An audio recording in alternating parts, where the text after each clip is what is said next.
নমস্কার, আপনারা শুনছেন উত্তরের কণ্ঠ। উত্তরের কণ্ঠ থেকে আমি প্রভাত বসাক, তুফানগঞ্জ, কোচবিহার। গতকাল মঙ্গলবার অর্থাৎ 26/11/2024 তারিখে ইসকনের চিন্ময় প্রভু গ্রেপ্তার ও বাংলাদেশের ঘটনাবলী নিয়ে ভারতের বিদেশ মন্ত্রক এক বিবৃতি জারি করেছিল। কালবিলম্ব না করে বাংলাদেশের বিদেশ মন্ত্রক আজ অর্থাৎ 27/11/24 তারিখে এক কড়া উত্তর দিয়েছে।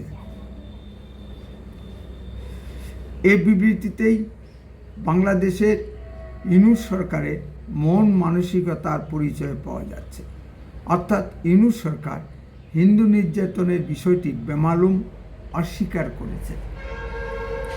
এটা মনে রাখতে হবে যে 71-এ মুক্তিযুদ্ধের পরাজিত শক্তি রাজাকার জামাত শিবির বিভিন্ন ফর্মে বারবার বাংলাদেশের ক্ষমতা দখল করেছে।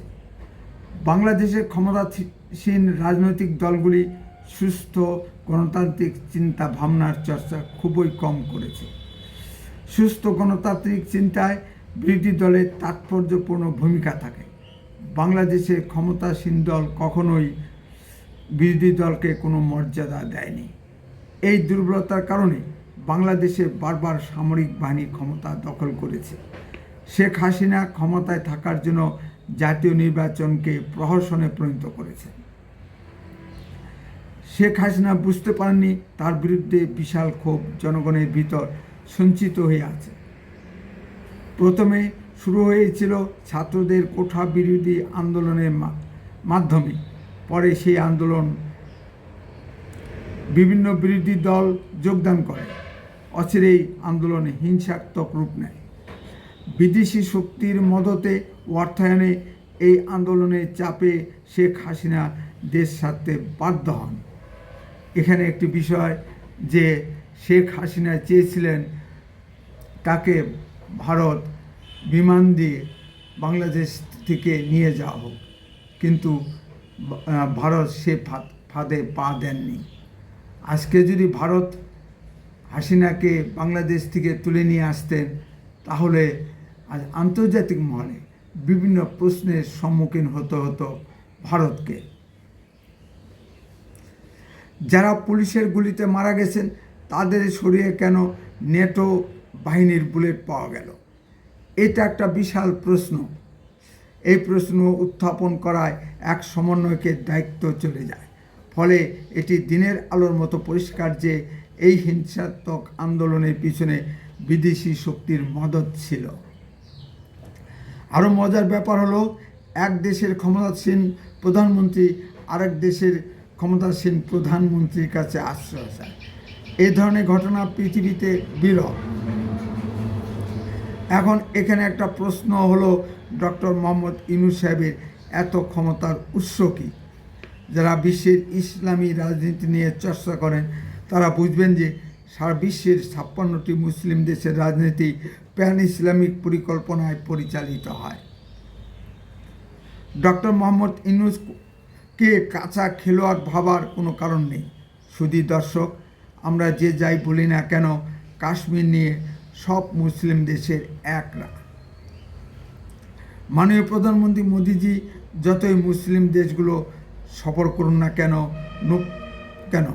নূপুর সম্রাট বক্তব্য তার ব্যক্তিগত, ভারত সরকারের বক্তব্য না, তবু সব মুসলিম দেশ ভারতের বিরুদ্ধে এক হয়ে গিয়েছিল।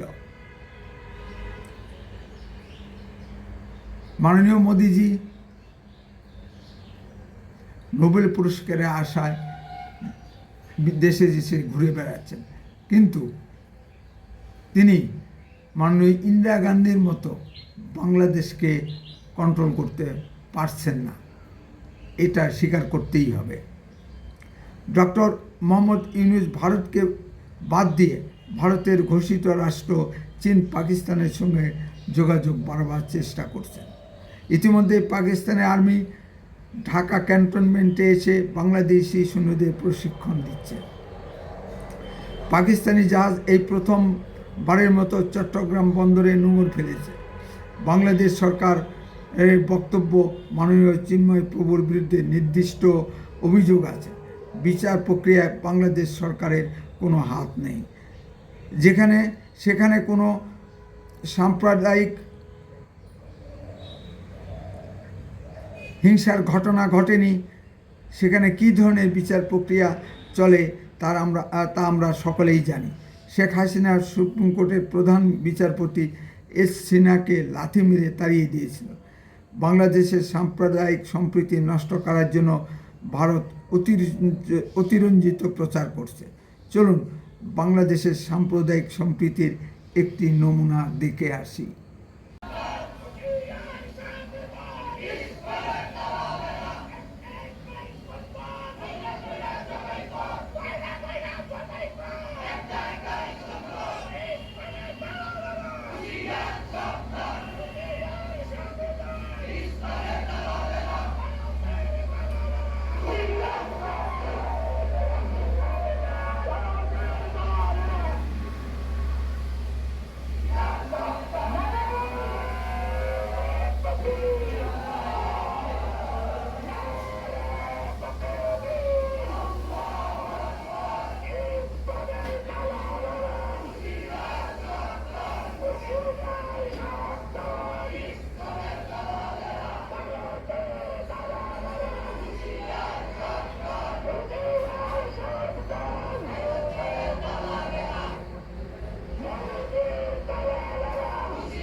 একটা ইস্কন্ধর ধৈর্যা জবাই কর।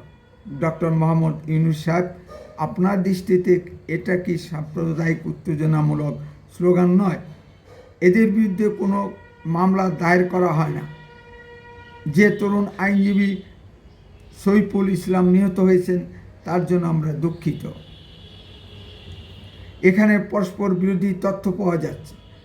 একদল মনে করেন হিন্দুরা খুন করেছে, আরেকটি মত হলো ভিড়ে মিশে থাকা ছাত্রলীগের গুন্ডারা খুন করেছে। আবার কেউ বলেন হিন্দু ভেবে খুন করা হয়েছে। নির্ভরযোগ্য মত হলো ফ্রান্স থেকে এক বাংলাদেশি পরিকল্পনা অনুযায়ী পুলিশ আওয়ামী লীগ ও হিন্দুদেরকে ফাঁসাতে এই খুন করেছে।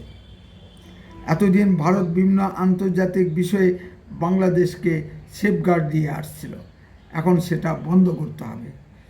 বিভিন্ন খাদ্য সামগ্রী রপ্তানি বন্ধ করে বাংলাদেশকে উচিত শিক্ষা দিতে হবে। কঠোর সীমান্ত নজরদারির মাধ্যমে গরু পাচার, খাদ্য সামগ্রী পাচার পুরোপুরি বন্ধ করতে হবে। এখন প্রশ্ন হলো, ভারত কেন বাংলাদেশের ব্যাপারে নাক গলায়?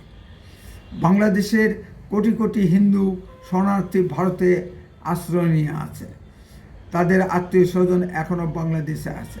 স্বাভাবিকভাবেই বাংলাদেশের ঘটনাবলিতে ভারতীয় জনগণের ভিতর ব্যাপক প্রতিক্রিয়া সৃষ্টি হয়।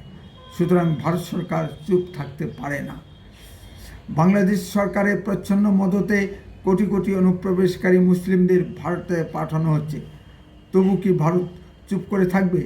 বর্তমানে ক্ষমতাসীন অনির্বাচিত ইউনূস সরকারের প্রধান পৃষ্ঠপোষকই হলো মৌলবাদী হেফাজতে ইসলাম ও জামাত শিবির। তারা বাংলাদেশকে সভ্যতা বিরোধী আফগানিস্তান, পাকিস্তান বানাতে চান। চীন ও আমেরিকা এই ঘোলা জলে মাছ ধরতে নেমে পড়েছে। বাংলাদেশে বিদেশি মুদ্রার প্রচণ্ড অভাব। চীন টাকা থলি নিয়ে বাংলাদেশে হাজির। চীনের ঋণের ফাঁদে পড়লে কি হয় তা শ্রীলঙ্কা ও মালদ্বীপ হাড়ে হাড়ে বুঝেছে। সুতরাং মোদি সাহেবকে কড়া হাতে মোকাবেলা করতে হবে। উত্তরের কণ্ঠ সর্বদাই বাস্তব ও সত্য কথা বলে। আরও এই ধরনের ভিডিও পেতে দয়া করে এখনই চ্যানেলটিকে সাবস্ক্রাইব করুন। আপনার মূল্যবান মতামত কমেন্টে লিখুন। বেশি বেশি করে লাইক শেয়ার করে সবাইকে দেখার সুযোগ করে দিন। উত্তরের কণ্ঠ দেশের কথা বলে, দশের কথা বলে। আপনার চোখ রাখুন উত্তরের কণ্ঠের পর্দায়। বন্দে মাতরম। ভারত মাতা কি জয়।